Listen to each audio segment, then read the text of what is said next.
The Beef and Barnzy Show, brought to you by Bowlersmart.com, trusted by bowlers around the world since 2004. By Lightning Strikes Bowl, home of Bowlersmart Pro Shop. By Platinum Ford, drive the difference. By Fire Lake Bowling Center, 24 state-of-the-art lanes. By True Grit Coatings, drive on our passion. By Roll to Grip, king of them all. By 900 Global, striking worldwide.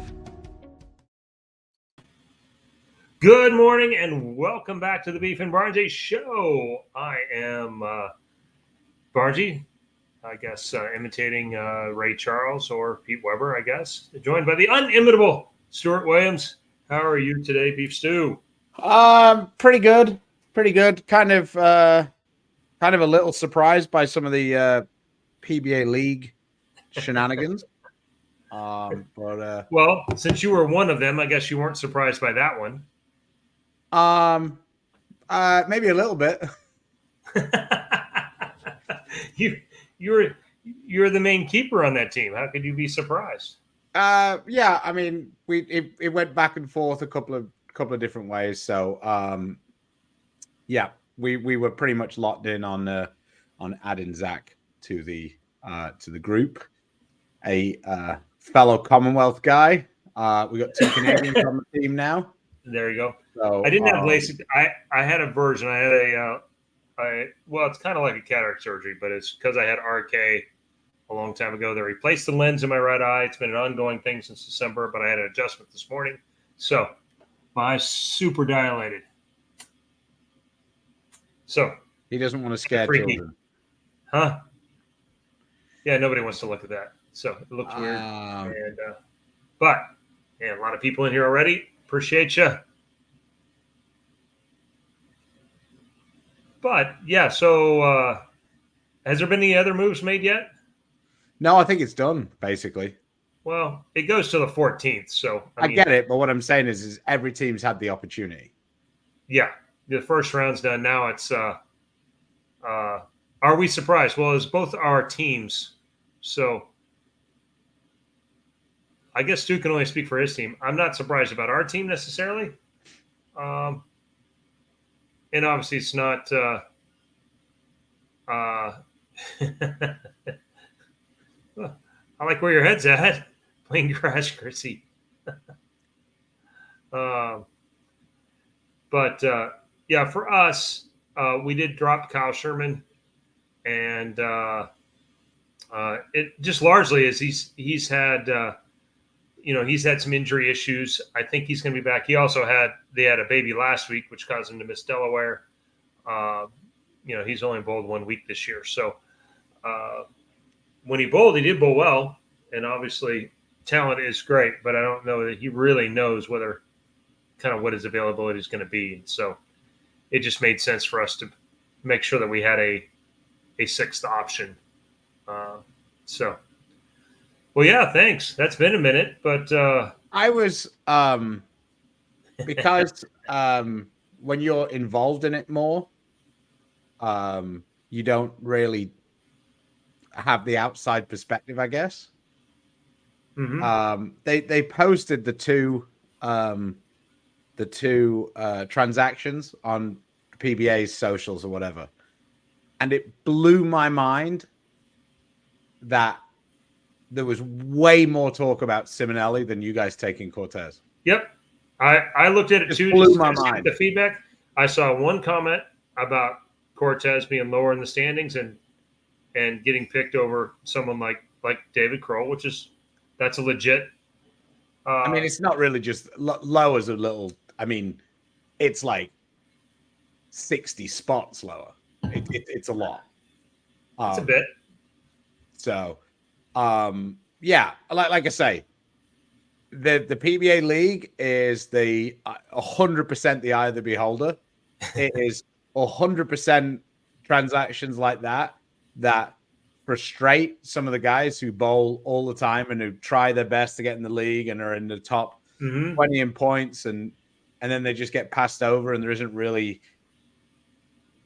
any real logical reason why that frustrates them. I feel Bug's frustration. I haven't spoken to him about it. I'm just saying that I can understand his frustration. Still would be surprised if somebody doesn't end up doing something. Although I am surprised it hasn't happened yet. Because it's pretty much first come, first serve. So the first round, everybody got a swing. Somebody gets dropped. Somebody gets picked up. Everybody kind of goes in order. There was a lot of speculation that you guys might even drop 2 at some point. Not a lot of speculation. Some that it could happen. There was speculation that a couple other teams might drop someone.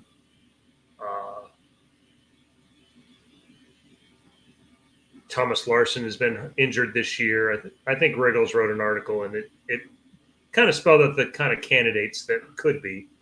Obviously, Portland's not changing anything. That roster's been as consistent as any.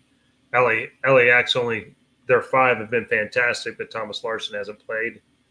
You're confusing the teams. Las Vegas. Yeah. LAX, I didn't know what they might do. I knew Baker wasn't going to change much off of his crew. They've been pretty consistent across the board. Richie's been their down player, and I think they have a lot of faith in him moving forward. So, they're all strikes, no spares. they throw a bunch until they don't. Oh God! Yeah, no one wants to see this or hear this. I was just a little disappointed that we didn't see any trades. Mainly from a talking point of view. I think that a lot of it comes down to the fact that a lot of the people who are involved in the teams are too involved with it, so to speak. They're too much in the middle of it, and they're not totally separated from it, I guess. You know what I mean? Yeah. So emotions get involved a lot. But even in you and I play in a fantasy football league together. I get it. Even when we don't have any personal attachments, you tend to value your players differently than other people do. Sometimes more, sometimes less. But and so I think you saw some of that. I think you got people really didn't want to hurt somebody's feelings. Finding 2 teams that have a desire. I think 100%. Sherman probably, if he comes out and says here in the next week or so that, hey, I'm good to go, I could see him getting picked up. I could see a team my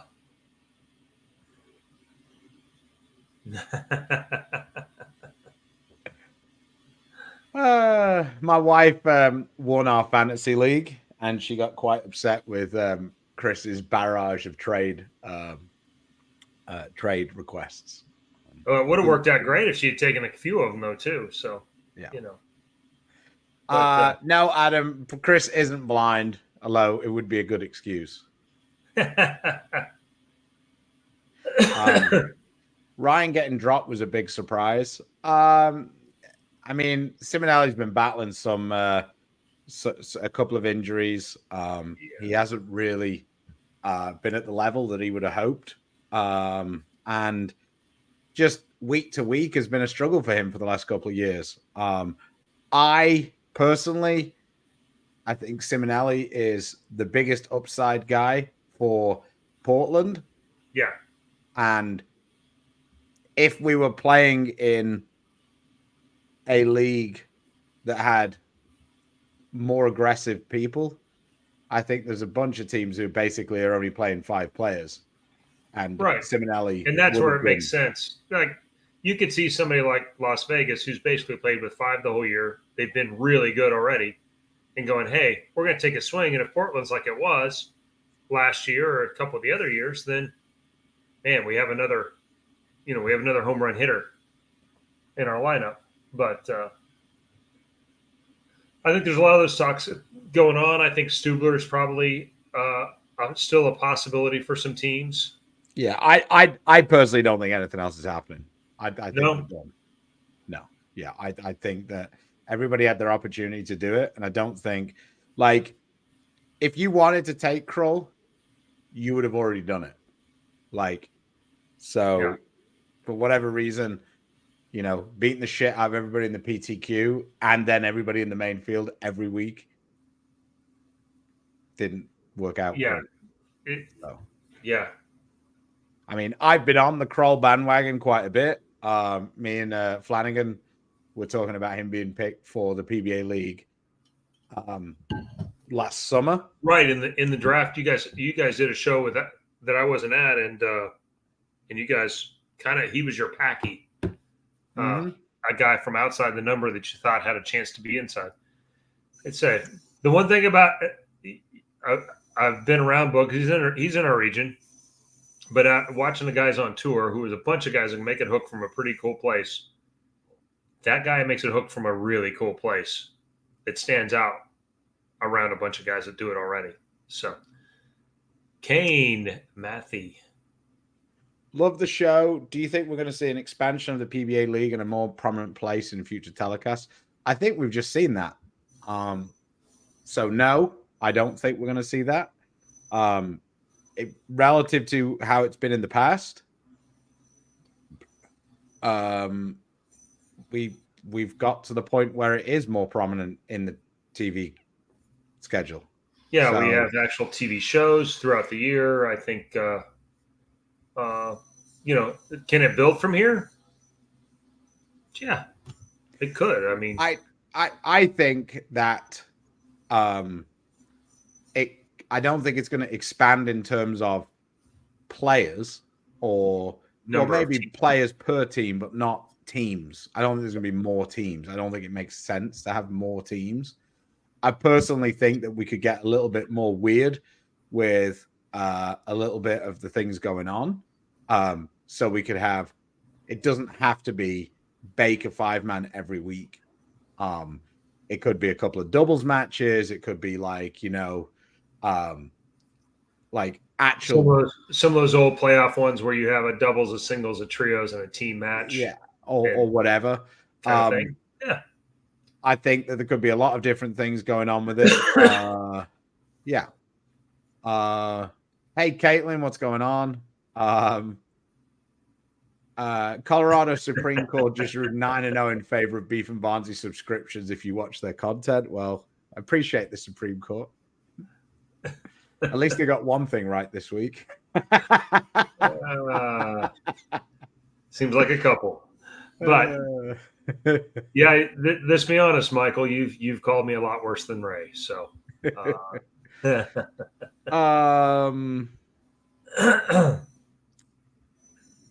I guess there could be, but why? Yeah, there has been in the past when they bowled on the tour. And I don't even mean this in really a misogynistic way. I'm just like, why?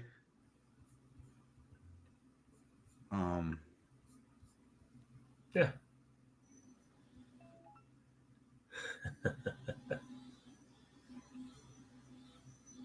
There you go. This gets too far off the rails. Yeah, I thought that was the most interesting thing, that most of the conversation was about Simonelli being dropped after being the MVP last year. And I've liked Ryan for a long time. I've seen him strike a bunch when he strikes.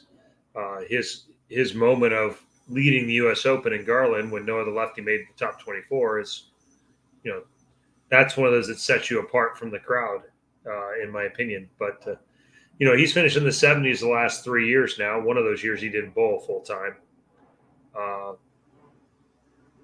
Point wise, it's been a tough go for him on tour. He was a surprise pick kind of to be in the league last year, and then turned out to be the magic pick. And so that's kind of where some of these things come from. Norm's done that in the past with BJ Moore and Maldonado, actually, when he first picked him. And so we'll see if Cortez ends up being that kind of pick for us. As kind of a eye of the beholder, we see a different thing than some of the other people see, and we'll see if some of that talent shines through that hasn't really shined through in the PTQs that much this year. Yeah. Aren't the teams set up with a group that can complement each other and breaking the lanes down, similar to the teams you would take to the Open? Sort of, but we only get a few shots on each lane, so you don't really get to break the lanes down. But chemistry does, I think, matter, at least to some extent. Ideally, you don't have to play the same part of the lane and all that. It's helpful if you can communicate because there is so few shots, particularly in game 2 when you're moving to the other lane. But I think chemistry matters until it doesn't. I think every team that bowls well says they've got great chemistry, and every team that bowls bad goes, "We just don't have that chemistry." I think it's largely nonsense. But like, it's it's a possibility. There'll be a lot of things revisited at the end of the year, and we'll kind of see how it all plays out. Like to see traditional 5, man. I think it would just take too long. I don't think that's happening. It'd be awful to watch. No, it would be really slow. All right, Cully's set this one up on a tee for me. We talked about Brooklyn yet.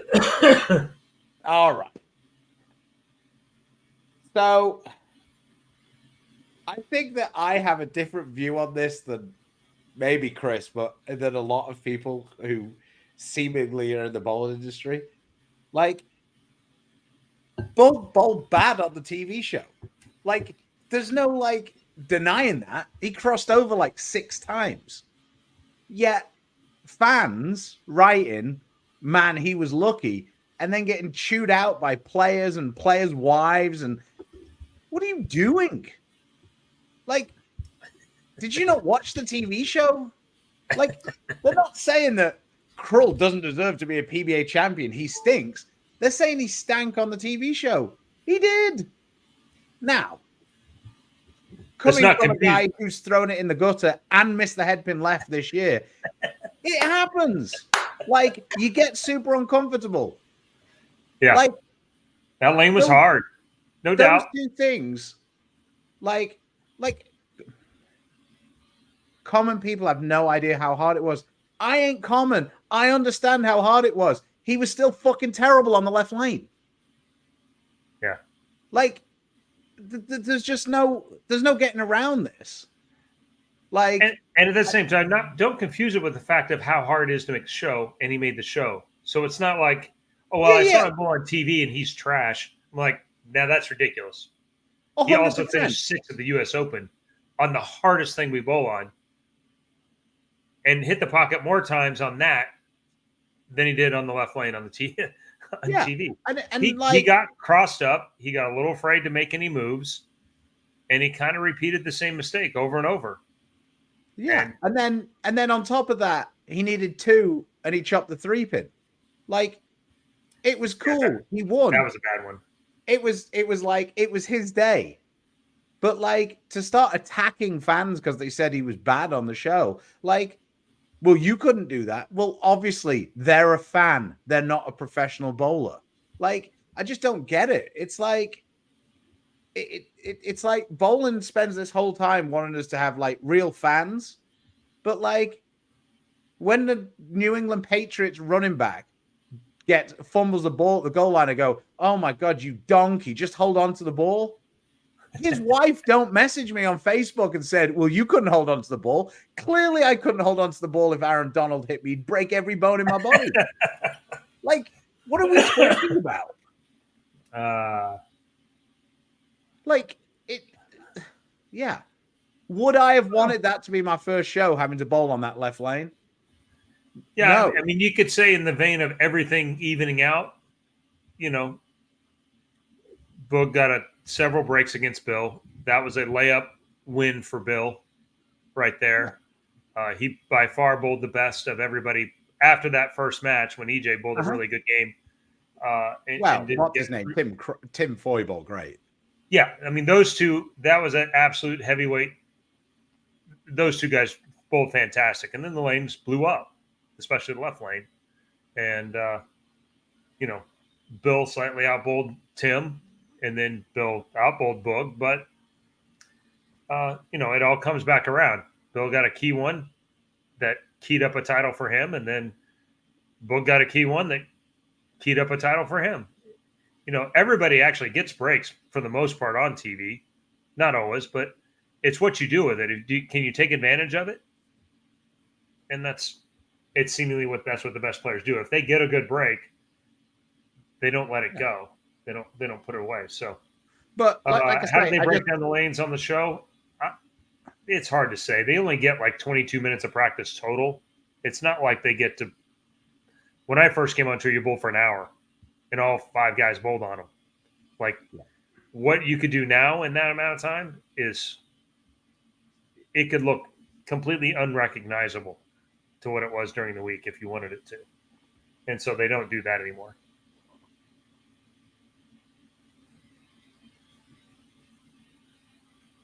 I remember this happening when Sterner missed the head pin to lose the world championship. Well, you wouldn't have thrown it better. Why should a professional throw it good? Yeah. I mean, it's just like, I just don't understand like some of the mentality that like it just makes the bowling industry look absolutely tiny. I understand it is, but we don't have to act like it is. But yeah. That's a great breakdown of what happened to him. And we've all been, the show goes by really, really fast. And your first show, well, as Doherty says, hey, Bug, hang in there. I guarantee you your first show could have gone worse. And likely, I mean, Doherty never missed the head pin in the entire game, which is amazing. Greatest stat ever. He hit the head pin on every first shot. He hit a pin on every second ball as well, and shot 100. I'll give you 5 tries, and you can pick what number you want to bowl for. I bet you can't do it. Was wondering in places like Delaware when they get dry why people don't move back right and throw super weak stuff like tropical surge twist runners. Basically, what happens is they could have moved back right, but they didn't need to throw super weak balls. The problem is when you move away from where everybody's bowling, the only person who can do that is the higher seed because they get 8 or 10 shots practice before the match starts. Like, you have to have like balls of steel to want to waste a shot trying to the right, because what happens if you go brook, like it immediately hooks? Do you move further right to try and find more oil and then miss the head pin right? Like, it's hard enough doing that in qualifying, never mind on TV. The other thing is this. When you move back right and you basically move out of the pattern to where you no longer have hook right of you and hopefully some oil left, now you're moving to where you have hook left of you and an undetermined amount of oil right of you, the cap on your score comes way down. And so even though that might be the best play, like looking back, yeah, you could bowl like it's the Peterson. If you know up front that 190 or 2-0 is a good game, but you don't know for sure. I think and so you're always going to play like you normally play. You're going to keep searching and 100%. Keep moving to where you can try and maximize, where you think your max score is available at. And so hindsight, yeah, you could have thrown plastic balls at the head pin and got close to the same score, but you almost have no chance to win unless the game's all before. Amleto won a title of the Showboat a million years ago. And the lanes were impossible the whole show. And so he knew when he came up there, hey, 185, 190 is a good game. And so he basically threw it at the head pin. And he won his first title doing it. Yeah. I mean, the ironic part of that show was that Bug was probably at a disadvantage being two-handed on that lane, because as a one-hander, we wouldn't have been throwing it in the air. We'd have just been softer through the front part of the lane. And I'm not saying that 100% would have worked, but Bill's ball reaction was nowhere near as bad as Bug's on that lane. And the problem was Bug just kept throwing it further because that's what he does, but he just kept landing it in more and more friction. Right. So then it just slowed down faster. And the more he got up in the air, the more rotation he got. on top of it, so it overreacted even more to that front wherever it landed, and it just it just doubled down on him. And he has Boog's very talented. I've seen him bowl on some stuff that really hooks like that. It just got a little quick, like the whole show got quick for him, and the moves get pretty boxed in, and nobody really wants to move right because anything could happen. When you know where it hooks. Oh, 100%. Yeah, you're going to play that because when you go to the right, you could get 3 off the right. It might actually be hooking out there, and if it gets going with his rev rate, he could get 3 off the left. He has no idea what's out there. I mean, Kevin, I laughed with Dino a little bit because Kevin Williams was helping him. And I said, well, of course he was hitting the 1-2. Kevin knows exactly how to hit the 1-2. So we were just laughing about that. I was like, Kevin was like, yeah, I've got you, Bug. You're hitting the pocket every shot. What's everybody talking about? Why are you apologizing? For all the sunglasses comment, my right eye's super dilated right now, and it looks really messed up. So I can only think about childbirth when you say dilated.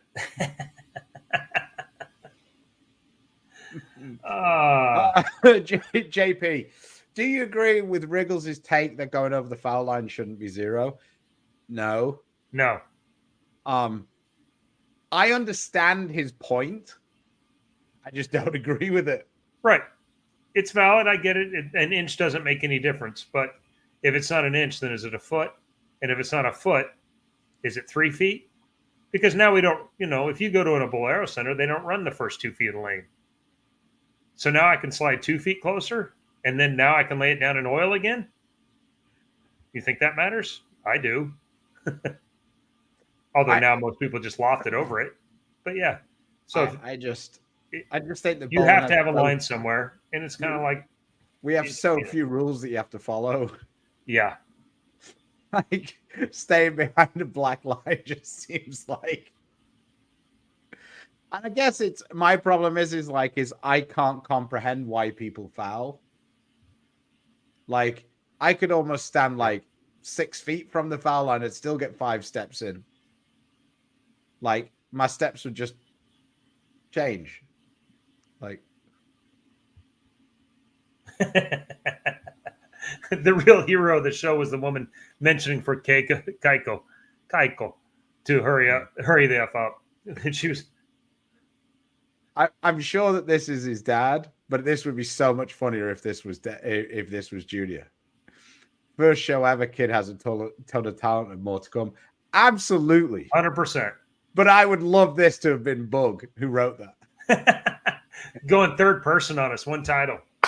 Boom.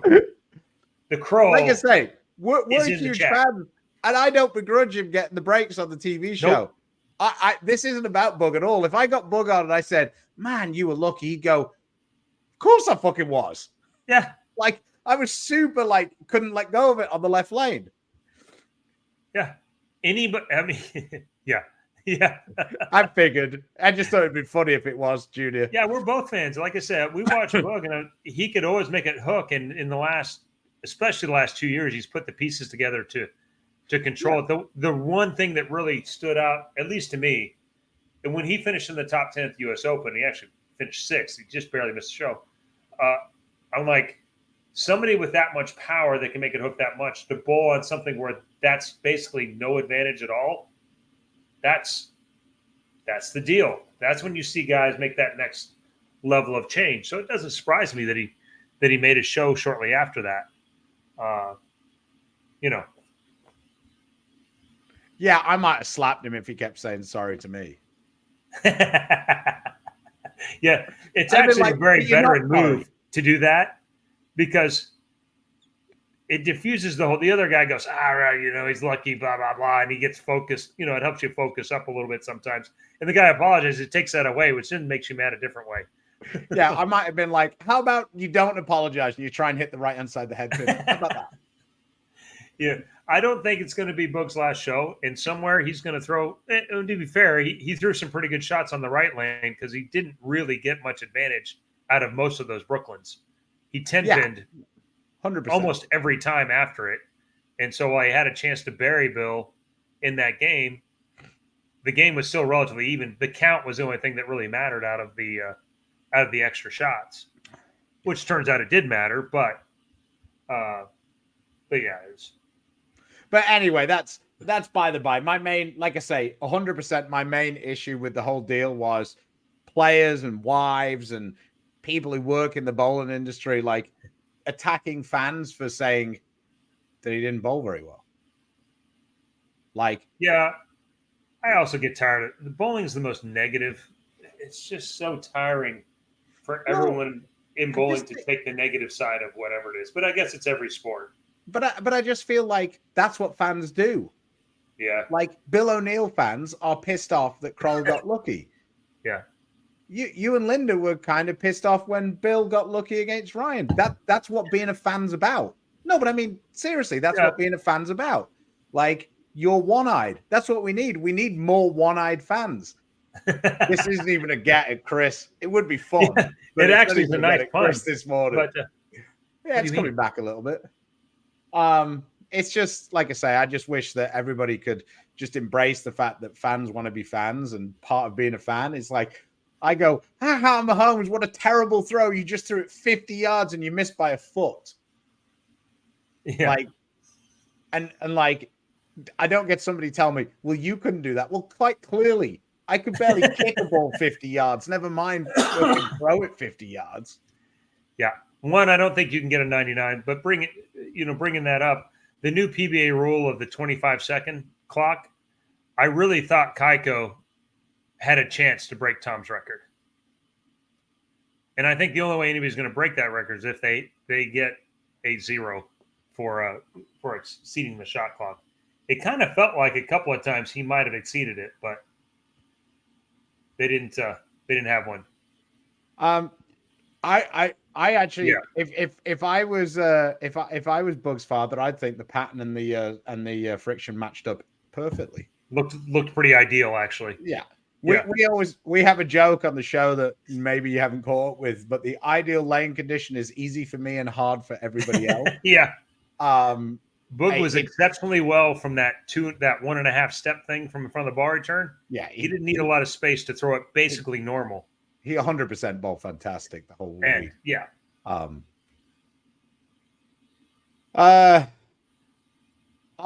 Aaron, that's nice. He said, good morning to my bowling heroes. Appreciate you, though. All right. Would it be a bad strategy or bad sportsmanship to aim Brooklyn when the lanes are hooking that much? The only part of it being bad strategy is if you're a little slow, the spares aren't that much fun. Because from experience, having to shoot the 1-3-6-8, that's not that much fun to shoot. Yeah, the difference is like when the lanes really burn up and there's actually hold left, you just can't get it to the right of the head pin, then that can be a strategy. And we've used that. But for the most part, they were just flat. And so aiming Brooklyn could have turned into something way worse pretty quickly. We've got some Norwegian Krona. All right. Nice to see you, Lobo. He says, suggestions for ball for dry house shot and a second urethane. 2 hands, 17 miles an hour, 440 revs. Got the Berserk, the power, Purple Hammer, MVP attitude, phase 2, and infinite physics. So if you're looking for a ball for a dry house shot, we kind of like the Hustles. Yeah. So Hustle Rip, Hustle M&M. Both of those seem to be, I would actually say the Rip, Exponent Pearl would be a step down off of those as well. That will step up from those. Well, for dry lanes from. Oh, no, all I meant was the Exponent Pearl would be strong. Oh, yeah. Step up from the. That's all I was clarifying. Yeah. Sorry. Yeah. And then for a second urethane, for me, if you've got the Purple Hammer, I mean, I would consider a pitch black. I think that when we were using those urethanes, I think that the Purple Hammer was better for playing a bigger angle. And I think that the pitch blacks tended to be a bit better for going straighter.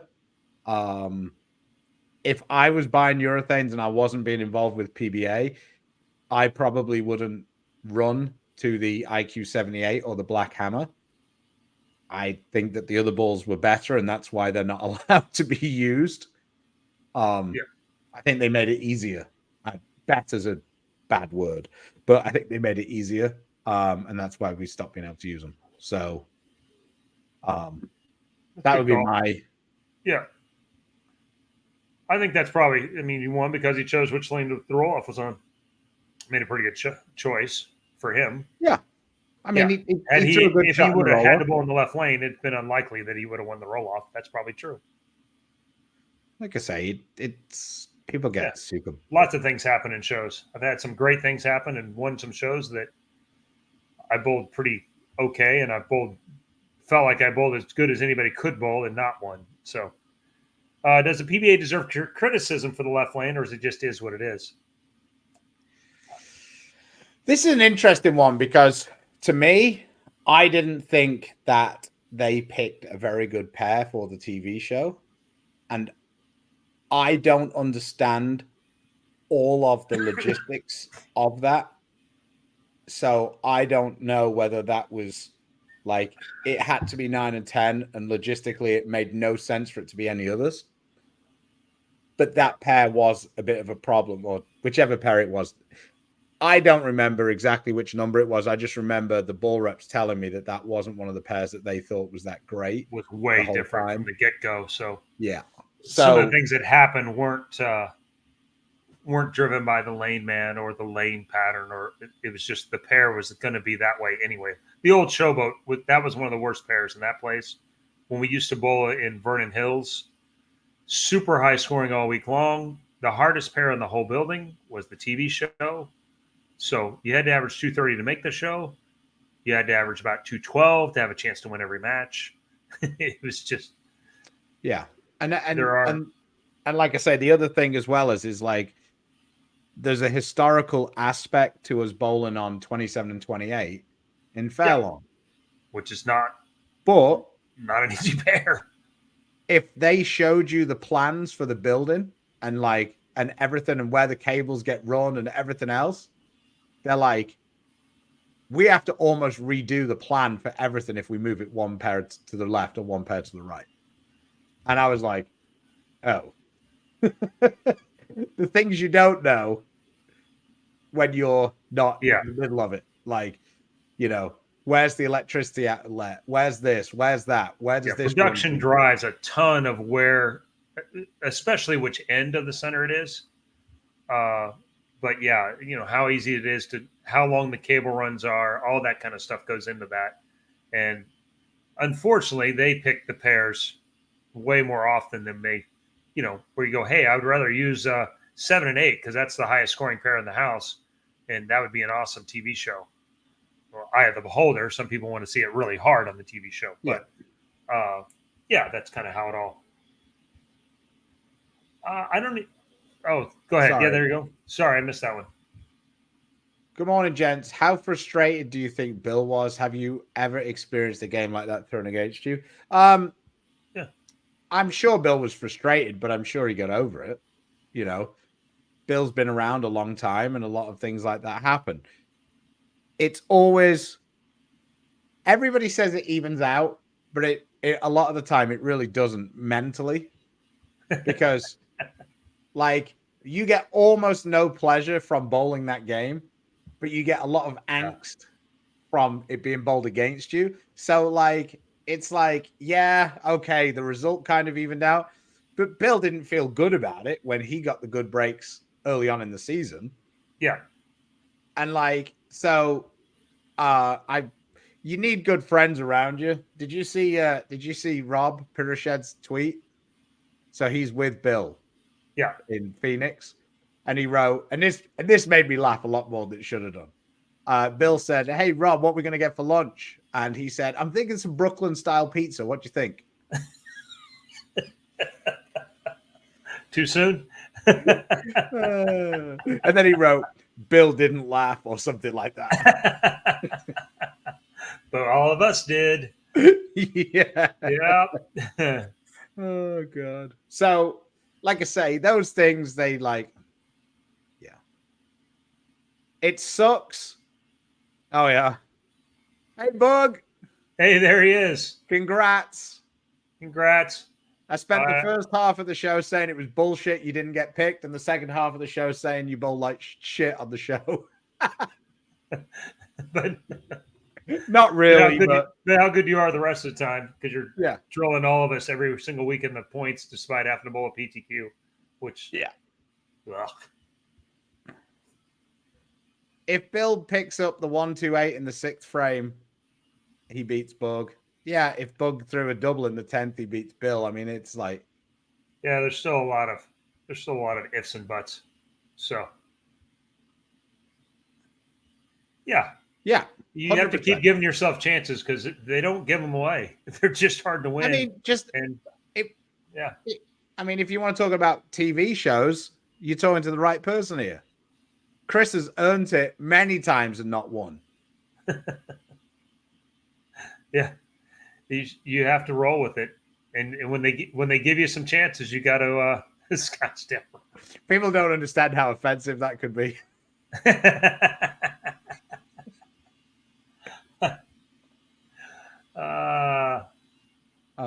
Yeah. I mean, like I say, it's just, you will always remember all the times that you that you get jobbed. Yeah, on the wrong side of it. 100%. You don't always remember all the good ones. No. So I beat Mika in Columbus the one year, and it was beyond 4-pin high. I tripped the 4 like 3 times in the middle of this match. I had not very good ball reaction. It kept moving. It was a little like Boog. I just didn't get it all. I didn't have enough rev rate to get it over there. But I couldn't get it off of it. But I kept getting away with it. And you could see, when I watched the show back, you could see Mika just kind of going, just again. And of course, we had a bet. So, yeah. He and you only remember it because he's reminded you. Yeah, well, it did turn into the pair of pants, I believe. That was the pants bet one. But but that's the thing. It's like, when you're lucky, you kind of put it out your mind. And when the other guy gets lucky against you, it's like burnt into those retinas. Yeah. Well, I deserved it because this and this and this happened. Well, that doesn't affect the guy you bowled against. He doesn't care what happened bad to you before. Yeah, no doubt. Dominated almost every PTQ. He is bombing them every week out there. So, it's so interesting to watch guys say the PTQs are impossible, and Bug just walks in and goes, "It's just 7 games of practice." I mean, the year that Rhino came out on tour, they were taking 4 out the PTQ, and it was they were really taking Rhino and 3 others every week. Yeah. And then he was making shows out of that, too. He did kind of the same thing what Bug's doing now. Knowlton's and I were discussing that yesterday. How many shows have you made? I don't know exactly, but I think it's 80, 85. Nah, you got to be over 100. Come on. I don't really know. I tell you what, they always write down how many shows there is on the piece of paper they give you. Well, they do. Yeah. Some of my shows didn't count, though, because, we used to bowl exhibitions that were exhibitions. But like I say, I bet the next time you're on TV, if you see the show notes, 91 is what the website says. Yeah, but that hasn't been updated for. No, it's not accurate. So you're at least 94. Yeah, it's who knows how. Yeah, it's probably nothing in the last 3 years. Well, I haven't had that many in the last 3 years. So all I'm saying is that Walter Ray's about 200. Yeah, Walter's got way more than. I mean, it's crazy. I mean, the guys who I remember they had a list at one point, and it was all the people you'd expect, and so it was from memory, I think it was Walter Ray, Pete, Norm. It might have been Parker, you, and Ryan Schaefer had a bunch as well. He did have a lot. I think he's 40 or 50 shows. Yeah, somewhere in there. Yeah. So somebody says, "How long do you have to bowl the PTQs?" At the end of the year, the top 43 will stay exempt, and then as long as you stay in that number, you'll be fine. Well, Doug doesn't have to bowl them now. Yeah, now he's got a title, so he's going to be good for moving forward. Yeah, but I mean, for the rest of this season, like that made a huge difference to him for having a chance to make the playoffs. Oh yeah. Because he got an extra TOC. Yeah, and he got an extra bunch of points for winning because the difference between winning and second is huge. And then on top of that, he doesn't have to worry about not because he would have had to be in the PTQ for the World Series. Yeah, and that's 4 events. Yeah, he doesn't have to bowl a PTQ now, right? Is that right? Yeah. Well, no, okay. They shouldn't have to, but I don't know. I actually don't know how it works. 100% he can't have to because, like, all the guys who were out who had titles don't have to. So yeah, he's good now. But we should have a ticker. Ask us anything, including why Chris is wearing sunglasses with a super chat. I had cataract surgery. It's a light adjustable thing, so they dilated my eye. So instead of looking at it, it looked like my 2 eyes are lopsided and the one eye's super dark. Plus it's bright is not so good right now. So how many times have people won out the PTQ? Probably like half a dozen. Yeah, well, if you go back like in the 70s and 80s, probably a few more than that, to be honest. Yeah. Although it's no easier to do then than it is now. But when you had PTQs every week there for decades. I mean, the two that I can think of were Rhino and Rash. Yeah. But, I mean, I'm sure there's plenty of others. They were the couple that... Sorry. High 3-game set? Yeah. Mine's actually 867 at Thunder Bowl, of all places, during the PBA event. Ironically, that's not, my highest isn't at Thunder Bowl, but it was for a little while, and it was 866 at Thunder Bowl. Neither me or Chris are really in a rush to bowl at Thunder Bowl overall. No, it's actually very odd that that's the place. And on top of it, it was a pattern that I didn't really appreciate. It was like 50 feet or something. So it wasn't one that I would have been like, but yeah, I've got a couple of, I've got, I think 3 868s and 1 869. Wow. In league. So, well, this is about as good a information as we can get. No more PTQs for Kroll. Thomas got to 3 seconds almost every shot. All right, there you go. It was hard to tell because you couldn't tell when it started because the camera's not on him.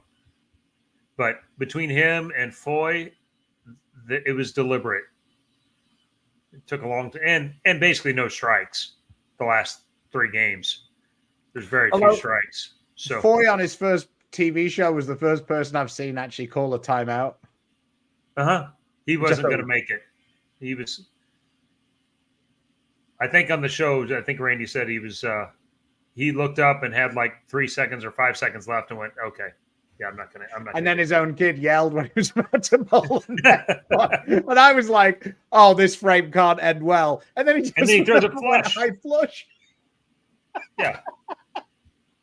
It looked like he was rushing the whole thing. I'm like, this is such a big shot, and he was trying to beat the clock still, and the whole thing. And I don't know if that's the way for everybody, but you always hear your own kid.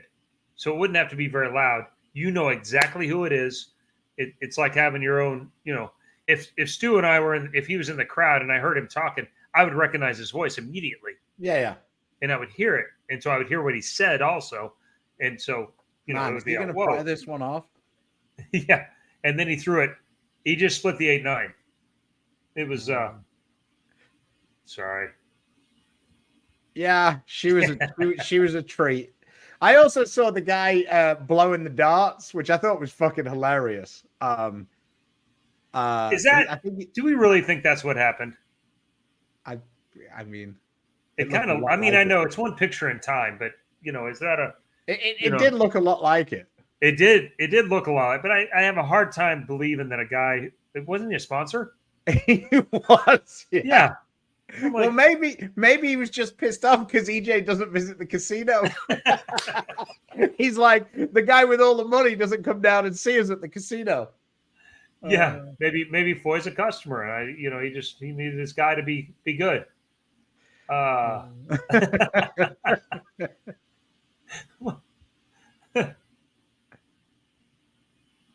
This is pretty funny. My friend Sean from Phoenix, we both league together. He said, League's been around. He's been bowling league for 40 years. I had the second best shot ever in the bowling center. The bowling league, that is, that's been around for 40 years. I had the second best ever at 866. Still was second on my team that year. But funny enough, about that night when Sean shot 866, there was a group as Kyle King as well. And the guy on our team shot 766. And I think it was 766, and he was fourth on the team that night. We set the Arizona record. So, wow. We have the Arizona mixed record because Sean's wife was bowling with us, but we also have the Arizona 5-man team. So if you go on bowl.com, you can actually look up and it says Beef Stew Crew, and it was like, I don't know, 3850 or something. Hey, but what ball were you throwing? Huh? What ball were you throwing? I'm just kidding.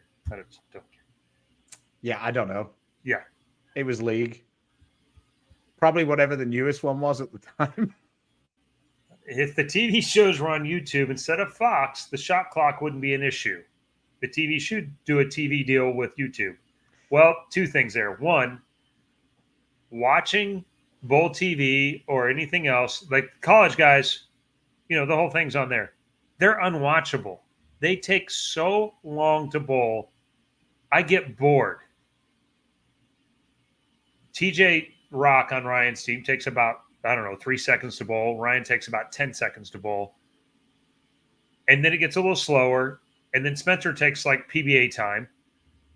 And then I watch the other guys bowl that, the third, fourth, and fifth guy bowl. By the time I come back, TJ and Ryan and Brandon have already thrown shots. I never see anybody bowl except Spencer. College bowling's painful because it's so slow. I don't think that Fox adds a lot of money to the PBA. Where are you going to replace that? But I also think that if we went to YouTube, I don't want there to be a removal of the shot clock. A what? I don't want them to remove the shot clock. No. It needs to keep moving. The one thing is we've gotten way too slow. I think that guys who are really slow should be shot. I mean, it's just they suck. They mean that we don't get to bowl as many games in qualifying because it takes too long. They mean that the fans don't get to watch as much bowling because it takes too long. It means that the house across the house, you get sections where one part of the house is finished and the other part isn't. And then if you happen to move from the fast part to the slow part for your last game, you wait forever and you've done nothing wrong, but nobody's doing anything about these guys. Like, throw them out the tournaments. They drive me fucking nuts.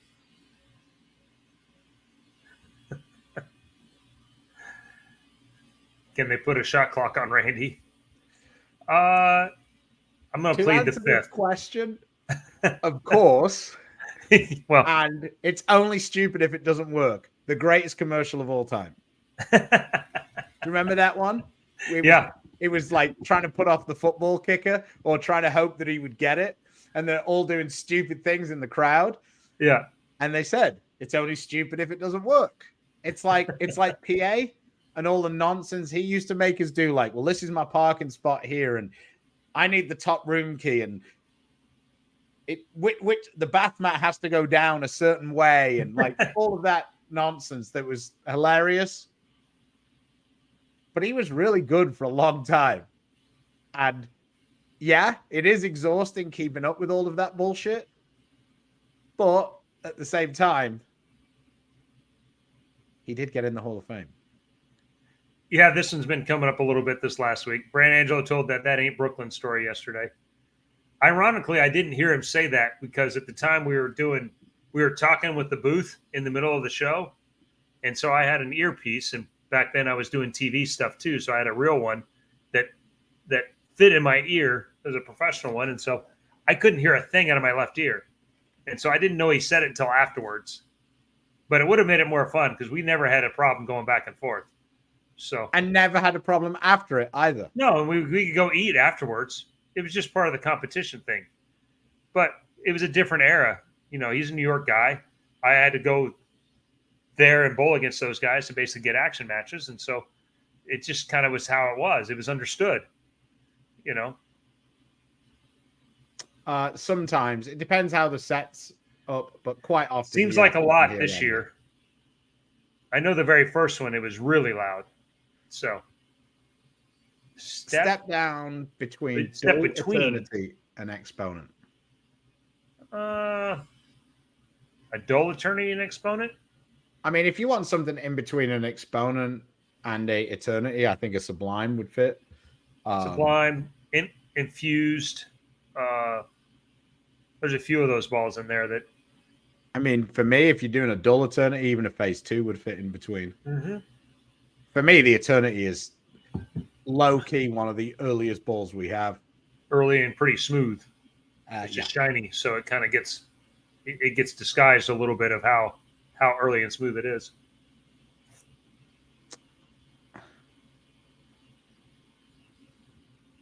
Yeah, I've heard quite a few people saying they've been missing Flanagan. I think that some of the to read the question, how can they make bowl TV more exciting? Sometimes it's like watching paint dry, especially without Mike Flanagan. I think that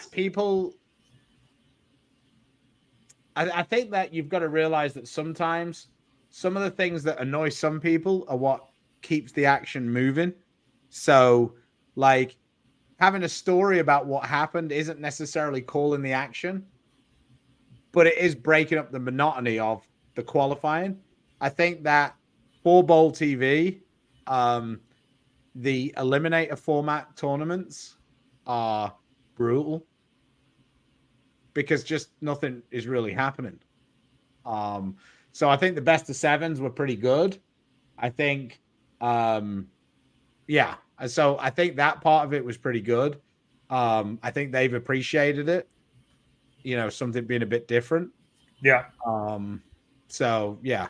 But yeah, I like the fact that Flanagan can come up with, you know, some sort of like, you know, I know it's a bit cringy, but like, what ball would you love him to remake, or some random nonsense like that? Or, you know, if you were coming up with your all-time 5-man team, what order would they bowl in? Who is it?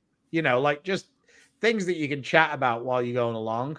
And like, exactly. He's pretty good at reading the room and feeling like there's a lull and adding in some kind of, he's an outside of the box guy. So he thinks about, and I do find it entertaining to listen to him. Sometimes I find it irritating because it's maybe not the direction I want things to go, but he does keep things moving around, and it's a hard thing to do. There's not very many guys good at it.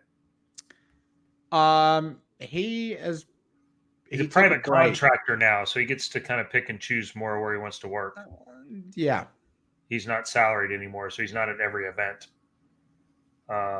Hey, speaking, by the way, for those of you in the Kansas City area, I will be at Jeff Ussery's Pro Shop a week from tomorrow, and Mr. Wolf will be joining me. So if you want to hear a bunch of old stories and some less old stories, come and join us there. But Ron Palumbi, Robert Lawrence, Joe Salvemini, Billy Young all won to get out of the PTQs. So that's a pretty good list right there. Interesting. That was an era I didn't know. I wasn't sure. And unfortunately, we can't find any of it on our website because evidently history only exists in the last 5 years. So I bowled the Masters one year with Joe. And I had no idea who he was. Oh, really? No idea. Oh, wow. So we're bowling, and he sort of gave me the attitude because he didn't fill the scores in, right? So I do the scores because I'm fairly like, I don't really care that much about doing the scores. But the rule is the guy who finishes first does the scores. That's just the way the rules are. Like in amateur tournaments, it's like the A bowler. Like, but in professional tournaments, whoever finishes first, whichever guy on the top, does the scores. So it's like game 3. So I sort of, I I guess it would be if I was talking to a woman, I kind of mansplained to him that he picked the wrong person to do this to. I kind of mansplained that, the guy who finishes first does the scores.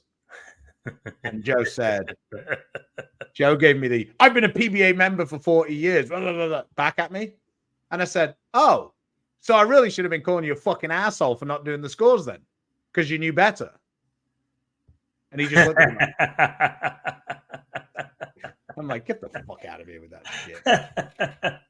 Well, speaking of other left-handers, hello, boys. Just taking a few minutes break from my parole officer today. Oh my God, the amount of trouble you caused that poor guy with that shit. I love that he leans into it though. David, can you please give me some suggestions on a very short pattern like Wolf, one-handed, 275 RPMs? For me, the main suggestion I would give you is trying to get as much forward roll as possible. Having like this style where you rotate around it, rotation is very bad for really short patterns. Yeah. If you have a lot of rotation, then urethane is basically your only option, or plastic mix, that kind of thing. Harder urethane. Lower rev rate balls can help. The Tour Dynamics has kind of been one of those type balls, one of the slower hustles like USA or Camo maybe. Those kind of things. But balls that don't flare very much and balls that don't go sideways. Because it's short and there's friction, shiny balls are not necessarily the right way to go. It's actually smoother balls and ones that don't flare as much.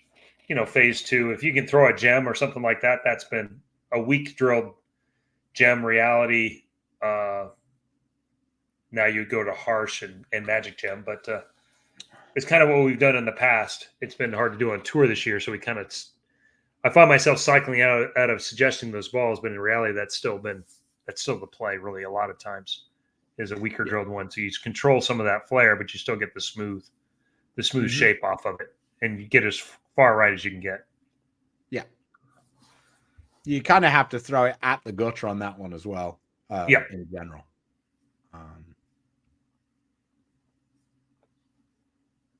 I do. Like I said, it comes around both ways. I also remember throwing one, and I never do this, but 3/4 down the lane, I'm giving it I threw it, and it was one it made you tingle when you threw it. I went, that one's perfect. And it was on the good lane. The other lane was basically like the left lane was. We were both completely lost. And so, yeah. Oh, wow. Sorry. All right. There you go. I mean, that's quite a few. I was about to say that's sort of a fake PTQ. Oh, the one where everyone made it except. Well, no, it's not so much that, but you're already like, it's not quite the same. Like, it's probably harder in a way because there's a lot of really good bowlers who would be exempt every week bowling. But yeah, there's that used to be the hardest one to get out of, obviously, because there's a bunch of guys. But a lot of those guys who, like, every year you were like, oh my God, he's got a bowl, now managed to get titles. Yeah. Like AJ is not going to have to bowl that one. Right. So, people really should know better than talk shit to Stu. Well, he just tried to big time me. So then I just was like, it was a little that of you didn't know him and he didn't know you. Yeah. And now he's quite aware. And he was older and just assumed you were just a guy. And he was left-handed, so you thought he was just a guy. And I mean, I should have known better. He was old and left-handed and bowling the Masters. The odds are almost everybody has a title. And I think Joe has like 4 or 5 titles. Yeah, actually, like it's not like he's got one. Well, but I'm like, that gives you even less excuse. This is an expert speaking here. Joe loves him some Joe. I do love that Patrick Dombrowski, one of the best bowlers that doesn't bowl regularly on the tour, watches this all the time. Comes in with the yeah. with great knowledge on top of it. Dumb question. There are no dumb questions. Just dumb people. Yep. I've heard that getting dual ASIMs rolling out are an option on short patterns, but every time I try it, I get 3 off the left. Am I bad, wrong, or stupid? It's just too strong. I mean, that dual ASIM part is dependent on the fact that you have to be able to throw it pretty hard. Yeah, I mean, if they flare a ton and you can't get it down there on your own to some extent, I've done that with DCTs and some other things like that. I was really a symmetrical ball only on that kind of thing. Stu opened my thinking up a little bit on some of that, and so I've added in some other options, but it does require ball speed. I think I actually don't like the dual ASIMs. I actually like them shiny on that, and then you get at least a little bit of push. And if you can use the forward roll, the core will make them stand up and go forward anyway. I mean, Cooley has almost unlimited speed. I mean, he can throw it so hard, and he uses those dual ones, and he bowls fantastic on the short patterns. Well, that makes the ball slow down for him. That extra amounts of flare and all that. Well, that's great. I'm glad. Well, it's not great for me. It's one more spot lower I finish every week that Dombrowski's bowling the rest, but we'll try and beat him. If I finish ahead of him, I'll end up okay. I'll be exempt at the end of the year. Eternity Pie, Hype Solid, Outer Limits, Vibo, Purple Hammer, Spare Ball, left-handed, medium revs, medium speed. Like to shape it a little bit. Okay. I think there's a pretty big gap between the Eternity Pie and the Outer Limits. I mean, maybe it's not as big as I think it is, but that Outer Limits to me was a very medium ball. And with I'm not familiar with that one, so I'm not helping. It's purple and white. It seems like this place where the Sublime, I think makes some sense there. Infused, not my cup of tea, but I've seen some other ones. I've seen it look fairly good. And then, I mean, I understand that, of course, especially on the left side, the Purple Hammer can carry a lot of the part of the bag. Mm-hmm. But if you're using the Vibo and you don't have another quicker ball after it, that's a pretty strong ball to be your last quick ball. Like for me, off that, you could consider. I mean, if you were going for other brands, the Brunswick just released one, a high RG ball. It's silver. I'd look it up. Dom was using it last week. That looked okay. You could go with one of Chris's favorites, the gold label to be underneath the Vibo. Like there are a few different, a few different options. I wouldn't go down. I mean, the Exponent Pearl is another option. Pretty angular ball. I wouldn't go weaker than an Exponent Pearl though, being lefty. I just saw Envy Tour is not what I'm thinking of. That's a hammer ball. This is a Brunswick ball. Yeah. Endeavor is what I'm thinking of. Oh yeah, I got you. Endeavor, yeah. New shirt suggestion. There are no dumb questions, just dumb people. I think I'd get sued by the Kelseys. Probably. Because that's their line. They have a segment and it said, no dumb questions, just dumb people.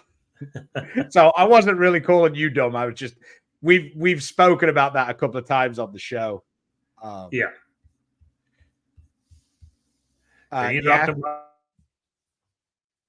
Much different balls. Yeah. And I think that optimum idle, if you're drilling it and you had a previous idle, I haven't been able to. I screwed up yesterday. I went to the bowling center and I forgot my microphone and I was in a different part of the bowling center. So I didn't have it was just a mess. So I couldn't get the videos done. And then I set it back up for Friday, but Brady has a field trip in the morning. So that's going to be a little difficult as well. So, but getting back at least I didn't screw up the audio on my video. Yeah. Yeah, I guess my mic was hot and I missed it while I was when I did my test. But in relation to the idle and the optimum idle, if you like the original idle, I would suggest drilling the optimum just a hair weaker. For me, the first optimum that I drilled was a little stronger, and it didn't really continue as well as I wanted it to. It was just a bit too strong. Since subsequently I drilled one a little weaker because that was kind of similar to the layout I had on my idol that I've got that I'm going to do the comparison with, and she's a banger. Killed the house shot the last 2 days. Which one? The optimum idol. Just drilled Low, a little high, weaker. Little weaker. Just a little weaker. So it was just the regular, just above the bridge, as opposed to a ring finger. So it was like a 5 3/4 inch pin, and man, it was awesome. And it, like, for me, when I drill those balls, like slightly stronger ones there, it can sometimes not flare enough. But with that AI core thing, it makes everything flare a little more anyway. And I think that's the direction I'm going to have to end up going with that on the tour, because they've just been a little bit too strong for me. A lot of those AI core balls. So gonna have a little play with trying some different stuff. Brandon Cray says, I'm not sure if you know, but I bowled with Glenn Allison's team at Nationals, and he finished team event and 1 game in singles and doubles. He's back in the hospital. He's in the hospital back at home and isn't doing very well. Prayers. Oh, that's sorry to hear that. One of the legends of our sport. Yeah, I mean, it's same with the length of his glasses. Yeah, well, these kind of come with the eye the eye surgery that I had, so I don't know that they're really not that great. I will say, if I personally had the choice of watching the PBA 50 or the All-Star break, I personally would rather watch the PBA 50. But I'm sure the viewing figures will be different. I'm not a huge fan of the made for TV things. I understand they're a necessity at some point, but they're not my cup of tea a lot of the time. I did find it conflicting when I had a FaceTime from Tommy Jones yesterday. He was setting up his shots for the trick shot. And he needed help. He needed some help. So I do have a feeling of at least one of the shots you might see during the All-Star weekend. Maybe. So maybe one made famous by Chris Barnes. Yeah, well, Center is having lane machine issues. Plays like a reverse block. Any strategy tips? It just sounds like the outside isn't cleaning. Yeah, is it because there's no hook on the right gutter? And if that's the case, then you just have to keep moving left until you can create angle. And but if it's just dry in the middle, maybe you need to get closer to the gutter to where there's actually some reverse block. Is yeah. You have to be of a certain age to have seen that, actually. And to be honest, most times when people feel like it's a reverse block, it's just because the middle's really flat. Adam, I can't think of anybody on this planet who's less likely to create a YouTube channel than Anthony Simonson. He does not care about that stuff. Simo hates updating social media. The only thing he ever updates is when Morgan, he just goes share story, and it's probably Morgan on his phone, his girlfriend, sharing the picture that she shared. Which, ironically, is pretty much how EJ updates his, I believe. It's just Natalie. Yeah, but EJ at least posts stuff. Simo's like, he does. Bro. Yeah. Like, he has a phone that's probably been trampled 6 times. Like, he just so far away from caring about that stuff. There is actually one person who's less likely to create a YouTube channel, and that's Spencer. Because Spencer actually said that he went to get a new phone because his was acting up, and he couldn't keep his same phone case, so he didn't want to update his phone. All right. Uh, But go ahead and tell me left-handers are odd. oh, they're the oddest people on earth. Hey, Tori, Jeremy says 78U, pitch black or both for nationals this year. Definitely bringing at least one purple, but thinking about another urethane. the biggest I mean, gap will give you the 78U, but unless your rev rate's pretty high, like Stu had said earlier, I think the step down off the pitch, the first step down is a pitch black, and then the black hammer, and then the 78U as far as total overall hook. So, yeah, I'm not sure. I think it depends how you rate the overall hook. I mean, from an I think early if the lanes are standpoint, I guess. dry, I Yeah. think that the 78, the black hammer continues more. But I think if there's oil on the lane, I think the 78U is actually stronger than the black hammer. But okay, it has gone back and forth a little this year. I like it's way closer. I get it through the front way easier than the other ones, and so when I change speeds and do some things, then it doesn't get it quite so early for me. So I like it. So yeah, Jeff knows. Saeed, urethane, harsh reality, exponent, spare ball, any gaps? If you're left-handed, maybe not. If you're right-handed, there's a pretty big gap between the harsh reality and the exponent. If you wanted another smooth ball, you could fill that gap with the new idol or a phase 2. If you wanted something where you wanted to play a few more angles, we could look at the Vibo, the attention star, so really situational. If you're left-handed, I think that's not like a terrible option because you won't see as much transition. And when you do, you can go straight to the exponent. If you're right-handed, I think there's a pretty big gap there. Harsh reality is really strong. Yeah. And the exponent is really medium. Because it's definitely not weak and it's definitely not strong. Like a phase 2, I could imagine that I could add a bit of surface and kind of cheat it up into the really strong zone.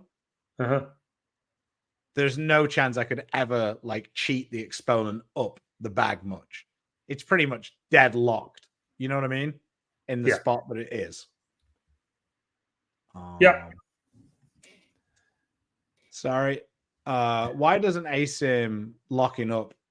What does an ASIM locking up look like? And can you explain how pros see the lane from front to back and lead players see the lane from left to right? All right, a lot to unload here. Basically, when you see an asymmetrical ball locking up, it'll be that it goes from having side rotation to forward rotation quickly. So it'll look like it's going to make a shape and then it'll accelerate forward almost. And what we mean, it just means it has a very short, basically hook window. Yes. And what we really want to see is a longer gradual hook window, because that means we can use it a little earlier on the fresh through that transition and a little longer as the lanes really break down. When it's really quick like that, that means it gets up and then rolls out. And you can use that motion like we were talking about on the shorter 100%. Patterns. But when the lanes are a little easier, that's not usually the reaction you want to play unless you're really locked over there. And then can you explain how pros see the lane from front to back and league players see the lane from left to right? I just think that this is the biggest nonsense misnomer. Everybody sees the lane from front to back. They just don't realize it. Yeah. Because they tell you front to back a lot. People think that they miss by a lot to the right and it comes back, and they really don't. It's just that the lane's so long relative to how wide it is. Yeah. That it just tricks your eyes. A huge miss is 2 boards. And it hit the pocket. I mean, Yeah. Like, it's just like there's this whole thing. Oh, I've got like 7 boards to hit. No, you don't. Like, the ball only hooks that much for the guys who hook it the most. So basically, all the saying is like, because the lane's so much longer, the miss that you're looking for is where it will pick up and where you will get away with it. So when they say front to back, what you're really looking for is, can I get away with my speed being a little higher or a little lower? The left to right thing is what your eyes tell you you're seeing, but you're not really. You're seeing how much you have the ball slow down front to back. That's my take on it. I don't know whether Chris has a different take, but that's no. I mean, it's a super hard thing to describe. But left to right is obviously you can see your ball pick up and how much it hooks, and that's how much you're moving based off of how much it hooks overall. The pins tell you a little bit about what's going on front to back, because if it's skidding into the pins, obviously there's a lot in the front and on the lane, and then the energy transfer is what you're looking for, because you really want the ball to roll, go through a hook transition and get to a roll just as it hits the head pin. And how much energy that ball is losing has a lot to do with whether the 6 pin gets out of the flat gutter and hits the 10 or not. And so the flat 10s tell you the front to back part. Just a different way of seeing the same thing, I guess, so to speak. The front to back is hard to see, but your ball, how your ball goes through the pins tells you the answer a lot. Basically, like I say, the front to back is when you feel like you threw one a little harder and it slows down enough to do almost the same thing, and you threw one a little soft and you kind of get away with it. Now, it can look, especially if you use an angle on the house shot, like, man, that slow one, I got that so far left, because it picks up early in the front and then it doesn't push to the right. And then the other one looks like, oh my God, I missed so far right. Well, what really happened was it just skid a little more through the front part of the lane and then it came off it. So, yeah, I mean. Here you go. What are your opinions on USBC events, letting guys throw purples and pitch blacks until TV, such as US Open and Masters? It's actually not until TV. It's on TV as well. It's all the way through. Which, in my opinion, is even more nonsense. To be fair, to quote a guy I know. What's even more nonsense? That they can use it all the way through. Even the TV show. At one point in time, you could only throw PBA approved products on those TV shows, but actually, it's not more nonsense. I think you should probably be able to throw the same balls all the way through. Yeah. I don't think they should be able to throw them at all. But the way USBC's rules are, it's just an antiquated rule. It was a rule that was set up when it was assumed that balls didn't change hardness over time. But once you learn that happened, you have to move with the times, and you have to do either what the PBA chose to do, which is move the number up that allows for that variance to happen, or you have to have the only thing that really matters is what's in play. I don't care what the hardness is while it sits on a shelf. That's kind of how I feel about it. So, but that being said, we all know what the deal is, and we'll all adjust accordingly. Yeah. So I imagine we'll see a lot of them, depending on, I guess, which pattern he goes with, because we're not allowed to know that. Yeah, that part I get. That I think it does the opposite of what I think the intent is, to even the field, and it just skews it even more towards the pros, because they're always going to have access to more balls or be able to bring more balls, or not letting the rest of the field know, so they can kind of skew their arsenals towards what they're going to see. I think it's I personally think it's fucking bullshit that we're worried about what gives advantage to the best players. Yeah. Like, EJ Taka has an advantage over everybody in the field, including all the other professionals, because he's better at bowling. Like, that's why he's that's why he has an advantage. Like, just not knowing what you're bowling on, just like, it just makes it dumb. Like, whatever. Like, was Bill O'Neill's ball locking up? Yeah, he was making it roll out, and he was doing it on purpose to control the fact that there was a lot of hook, especially in that left lane. He at some point he made it stop getting forward on the right lane so he could carry better.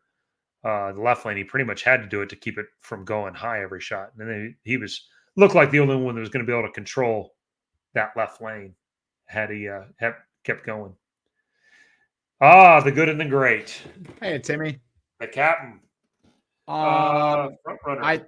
I think it has to be Kyle right now. Yeah, because of the 2 wins. Yeah, but obviously, if Bill was to win another major, that changes things a lot. And if EJ was to, like, I feel like if EJ won one of the majors, like, he would somewhat surpass Kyle, even though Kyle had the extra title, because of all the rest of the stuff he did the whole year. Yeah, I think Kyle is the front runner. I think he's third or fourth as who's mowing best so far this year. I know that doesn't sound right, but winning matters. It matters the most. I was about to say, I think it's hilarious that I feel like Simonson's bowling terrible and he's like third in points. Like, not terrible, but what I mean is he looks just like frustrated and like just disinterested is a little strong. But I had a question on the text message, and it was who's the front runner for PBA League MVP? I think Andrew Anderson is probably the front runner right now, but because that's funny. But because bowling's a little strange, we kept the stats all year, but we are going to have a committee decide who won. But I don't really understand that because we've got the stats from the whole year. So I assume you're going to use those stats the same way you use them any other time. I wanted to be up for consideration if I can continue my hot streak. I want to be the Mike Trout of the PBA League. Not influence my team in winning at all, but somehow be the best player. Statistically, you and Belmont have the highest strike percentage, and Andrew Anderson's really high also. I have the most total strikes. Andrew and Belmo have better percentages. Oh, because they haven't bowled anchor as much. So well, Belmo missed the stop, didn't he? Yeah, that's true. I don't know if he always bowls anchor either, but I don't think. I think Dom kind of told him he was anchor. You're the best bowler ever. So no, that's a great question. Kyle making now he's got three cashes and two wins. Bill's basically he missed one cut. EJ hasn't missed anything like ever, it seems like. So I mean, EJ's made 5 TV shows in a row. That's a ridiculous thing. I did find it a little strange because like Rash made every TV show at a World Series, but because the PBA put them up in a different order, that doesn't count. I'm like, what are we talking about? Yeah. Like literally that was when they were sweepers too. There were like 8 games and then 6 or whatever, which makes it even harder, actually, not easier, but but regardless, I just hate crazy. those, like, those rules. It's like, just whatever. I mean, like, I don't really care which order it got put up on TV.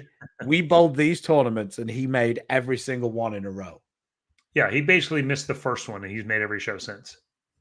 Yeah, well, EJ did. I'm talking about when Rash had his run at the World Series. And then not counting it because they weren't consecutive TV shows in the order they put them up in. What? They were consecutive TV shows in the order we bowled them. That's the only part that matters. Yeah, they do the same thing like the 300, which matters way less whether you're the 23rd or 24th, but they count it in when the show aired versus when it happens. Well, they also had a little bit of an issue, and I understand this one, but like when Jesper won his 10th title, well, he won his 10th title in the doubles, but then he also won his 10th title when he won the singles. Because one was live and one was taped. Yes. So he already had 10, but he couldn't really celebrate the fact that he had 10 because he was about to win 10.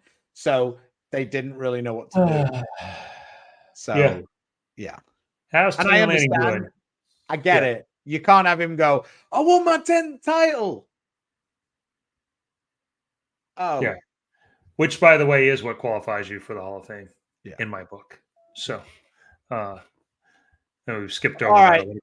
One last question because I think it's fun. This isn't a question. He goes, I think Kaiko iced Belmo last week with a slow. Belmo looked pissed. I think he was more pissed about losing 4-0 than he was at the pace of play. The fact that he shot about 790, which was about 30 pins under his average in match play. Generally speaking, over the years, he's an excellent match play player. So the fact that he couldn't get really any momentum and get it going at all. He barely threw a strike on the right lane. Yeah, he just never could get it. To be honest, he barely knocked the 2-pin over on the right lane. The right lane looked awful. Yeah. I almost wanted to rewatch the entire match to find out how they could possibly have made a lane that bad, because they weren't that difficult, the lanes. But god damn, their right lane was awful. Uh-huh. All right. Well, the one they just bowled at makes my list, but I just don't bowl well there. I actually love the people there. Which one? In Delaware. It's a place I've not bowled well at. Love the people. The old arena before they replaced the lanes, pretty high up on my list. I don't particularly love Indy. I like going to Indy. It's kind of easy and everything else, but like, thank God they have the US Open in Indy, because I don't strike there whether they make it easy or difficult. So it doesn't change your score any. Yeah. So by making it impossible just means the fact that I'm good with my spare ball helps me. It was already hard for you. Now it's hard for everybody else. Yeah. It was just hard for me. Now it's really hard. Yeah, exactly. But yeah, I don't particularly like bowling in Tali in Helsinki. I think the bowling center is cool. Yeah. But their absolute refusal to combat the left side makes it very frustrating. Yeah. I like that place.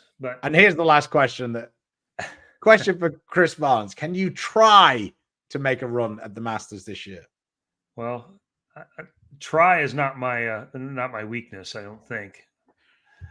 I'm trying a lot, but I gotta no, but I'm actually marginally cautiously optimistic, I guess is the phrase. That's a nice phrase. Cautiously optimistic. Linda identified something that she thought didn't look the same as it used to look, and seemed like not just score, but shot making got a little better the last 3 games. And so God. we're looking to go. Huh? I've got to share this. Somebody just found a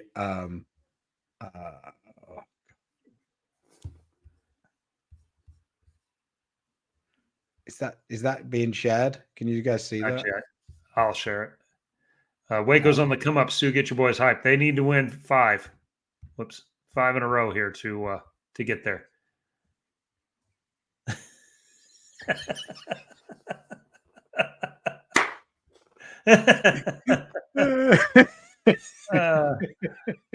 It's Brooklyn style. What is it?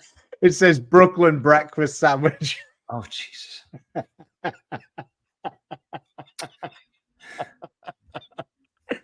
Oh God. Fair play to the Sweet the Right guys. That's funny. Yeah, and they're best friends with Bill. So Bill playing along. Yeah. Oh, hey! Keep this above. Well, yeah, if that was above my belt, then I guess that probably wouldn't be a problem. All right. Yeah. No. Hopefully, this is my final eye adjustment. So we'll find out when my eye comes back to normal. Not I was about to the size say of a we'll find saucer out right now. We'll find out when you throw it a 3-6-10. Well, I don't know. I'm not sure I could blame that on the eye, but this is all too soon for me, by the way. All too soon. So, and we're still worried about that fucking 4-pin, Dan. Oh, damn. Is Hess going to thank him for being in the Hall of Fame? Thanks Should to be in Dan the- Knowlton for flagging the 4-pin. Man. It's the goddamn 4-pin, Dan. Don. Not that we're counting at home or anything. I love that you have my back anyway. But Yeah, always. yeah, always. I may Until I not be don't. here on Tuesday. We'll have to see what's going on. We have a little fishing expedition with Troy. Nice. We've hooked up with the old legend, the wizard. David Ozio is a fishing guide. It has been for a long time, but we're going to get hooked up with him and head out to maybe Lake Fork, maybe one of the other ones, Big Bass Lakes, and try and catch a few fish. So you should at least get a tip of the cap in there somewhere. So it literally could not have happened without you.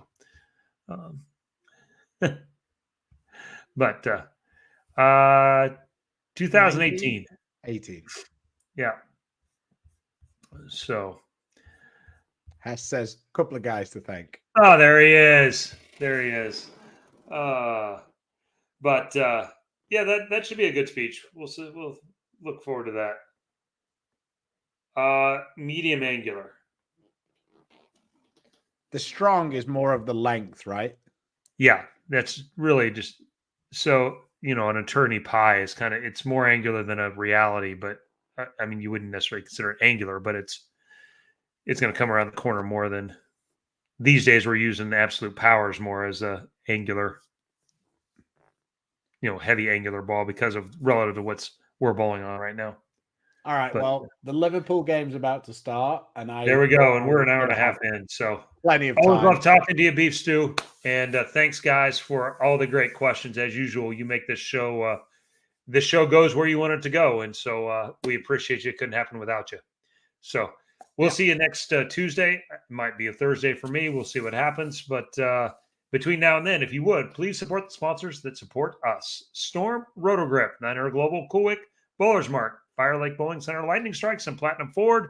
Until next time, stay safe, stay healthy. God bless. See you later, guys. Thank you.